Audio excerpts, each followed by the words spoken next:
All right, y'all. I wanted to do a quick watch along video of this very brief, concise video that was done by Designed Street, and I'll link his channel below. I'll link this video below. It was done very well. It's very concise. It's a short video. I want to watch the video in its entirety and then discuss it because there's an enormous amount of overlap of a lot of things that we've talked about on our channel. So we're going to jump right into this video. Like I said, I'm going to link the channel down below. I'll link this video on the channel, Designed Street. This is the first one of his videos. I forget where this popped up. I think somewhere on my Twitter, and I thought it was really good and thought I'd share it with you. Let's jump into the video. BlackRock and Vanguard are two of the biggest companies in the world, managing close to $16 trillion worth of assets. That's more than half of the entire GDP of the United States, allowing them to touch every sector of the economy. But this hasn't gone unnoticed, however. You'll find thousands and thousands of videos of people trying to bring these companies down. But the thing is, Vanguard and BlackRock don't actually own anything. Well, not exactly. Both BlackRock and Vanguard are the world's largest investment management companies, meaning they use their vast amount of wealth to purchase properties, commodities, and stocks, with their purpose being to produce great returns year after year. Unlike some influencers would want you to believe, the markets aren't as predictable as they may seem. Therefore, having the largest amount of funds available puts you in the best position to succeed. If you look at who owns the biggest companies in the world, the same names pop up time and time again. Despite them being some of the largest shareholders in the businesses they invest in, the amount that they own of the company is relatively small, but their influence is anything but. A clip has gone viral recently of the CEO of BlackRock saying that the company must force a change in the companies they invest in. Well, behaviors are going to have to change, and this is one thing we're asking companies. You have to force behaviors, and at BlackRock we are forcing behaviors. Now this video actually comes from a few years ago and has been recirculating online. But how exactly are they able to force a change if they own so little of the companies they invest in? A paper published by the University of Cambridge stated that we find significant indications that the big three might be able to exert forms of power over the companies held in their portfolio. The big three that this paper refers to includes a third company called State Street Corporation. They act in the same manner as the other two companies, just on a smaller scale. But how exactly do the big three influence the companies they invest in? Using the most valuable company in the world as an example, we can see that Vanguard is the highest shareholder with just over 8%, and BlackRock is second with 6.5% of the company. Combined, they only own about 15% of Apple. So let's say they wanted someone who would look out for their interests at the very top of the company. They would have to persuade at least another 36% of the shareholders in order to get a majority to vote the person in. That's more than double their combined stake in the company. That's not exactly an easy task. Despite this, BlackRock's co-founder has been an active member of Apple's board since 2014. It's a position that is voted for every single year. They can achieve this because having BlackRock and Vanguard as investors in a company inspires a level of trust within the other investors due to their reputation. Also, when large amounts of shares are purchased, there are less shares available, which causes an increase in the share price. This culminates in not only the investment companies voting together, but also the rest of the investors voting with them, as it results in a higher rate of return for themselves. If the big three was to ever pull out of a company, the exact opposite would occur.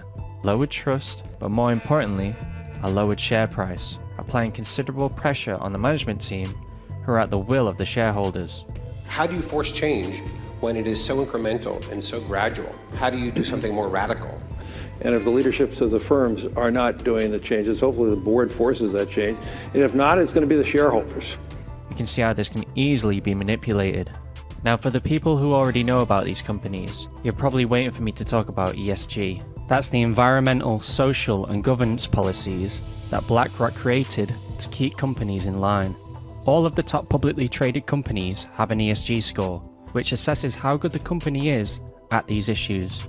As a result, it's caused a lot of backlash leading to boycotts This Bud Light boycott, it's sticking. It's resilient. It's not going away. And funds being withdrawn from the companies associated.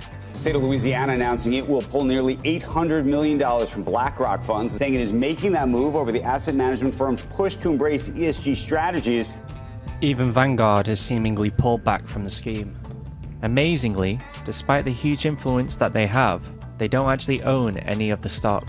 In BlackRock's case, a large portion of their assets comes from both private and public retirement funds, reaching each corner of the globe, from America to Europe to Asia.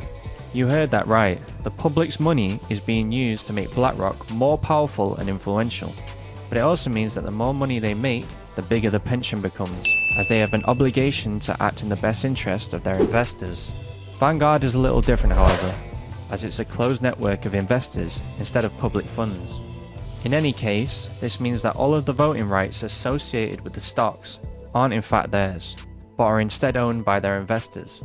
We have taken a responsibility in making sure we're doing everything we can for our owners of capital. All the $8+ trillion that we manage, and none of it is our money. Therefore, if you have a pension managed by BlackRock, then you have a stake in the companies that they invest in. That also means if you were to boycott these companies, you'd be negatively affecting your own pension. So to ensure that people trust BlackRock, they've even suggested giving the voting rights back to the fund holders. If we could get some law changes and bring back the vote to the individual holders and all that, and we could do that. But this does little to help you, as no matter where you stand on the political scale, there'll always be companies that go against your wishes. It's also worth noting that Vanguard is the largest shareholder of BlackRock itself. All right, y'all. I thought that was very concise, short, to the point. It had a lot of great statistics in it. And this is a large reason for all y'all that don't know my background. I went to college for finance, was a financial planner for 11 years. And 11 years ago, got out of that, started in construction. And many of the reasons I got out of it is I saw a lot of the fiscal chicanery going on with the fund management companies and asset allocation and different things that they were doing that were totally illegal and just absolutely false and a lie. And which is why in 2008, I pulled all my money from the market, and I have not invested in the stock or bond market since 2008, and have no intention of ever investing in the stock and bond market. And I know, that sounds very extreme, but what we see being done by BlackRock, Vanguard, Berkshire Hathaway, you saw these big three, and then you saw Fourth State Street, right? All of these trillion-dollar slush funds are all doing the same thing. They're all conforming or actually formulating this ESG, DEI, this entire global hijacking of capitalism and converting it into communism. And this is what, and the fact that they've hijacked all of these pension funds, I'm pretty sure Vanguard owns very large positions in the state of Florida's pension fund, several states. So these large fund management companies have been buying up these stakes in pension funds. So regardless of red state, blue state, conservative, liberal, whatever, it's a complete and total hijack. It's a grand theft world. Okay. And there's actually a podcast that started about a year or so ago called Grand Theft World, but this is all part of the Grand Theft World. And it's not localized. This isn't some American thing. This isn't some capitalist thing. This is global communism. And we're watching global communism being enacted under the guise of this supposed capitalism. And the way that these co-founders and board members swap back and forth is ideally exactly how all of these district of criminal representatives that supposedly represent the district of criminals, this is how they flop back and forth between the FDA and Monsanto. It's the exact same model. It's the exact same movement. And it's a complete and total, utter hijacking of this technocratic panopticon control grid. Vanguard and BlackRock and Blackstone have been sucking up residential and agricultural acreage by the millions of acres, along with Bill Gates and these other, the usual suspects. So it's all the grand theft world. And this is why I absolutely wouldn't participate in the market. I wouldn't. I just wouldn't be a part of it. They suck you in with this whole um, Weimar Republic retirement concept that was created by fascists, and the retirement date exceeded the life expectancy, so that way they could redistribute that wealth, force people to put money in there for their quote unquote retirement, expected them and actuarially knew that they were going to die before they'd ever get a penny. And it was just a transfer of wealth to transfer wealth from the common everyday guy to the government, to the state. And that's what we're watching Vanguard and BlackRock do through what I call capitalism or crony capitalism, which isn't capitalism at all. And it's this marriage of public private partnership, right?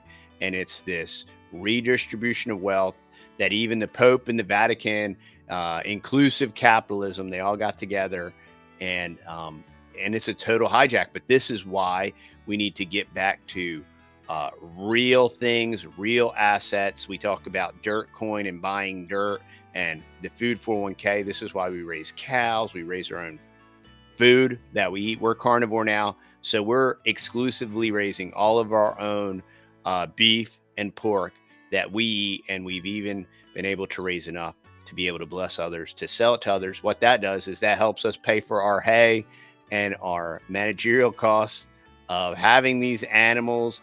And we're blessing people with some high quality, grass fed, organic, just sustainably grown meat. Meanwhile, the ESGs and the DEIs are saying, well, animals are bad, and we need to, if we're not just going to call all the animals, we're going to tax you into oblivion. If you want to raise livestock, that's fine. You can do that. I mean, we're going to tax you until you're blind and you have no money left to do anything. But that, that's the strategy, and it's part of the grand theft world that is going on. And I thought that this, go over to this guy's channel, Design Street, and like this video. I thought it was great. I thought it was very well done, very brief and concise, the opposite of everything I do. So there you go. But all right, y'all, I hope you have a blessed day. I just wanted to jump on here real quick, make this quick video. Thought this was some really good information that I wanted to get to you. Y'all have a blessed day. We'll talk to you soon.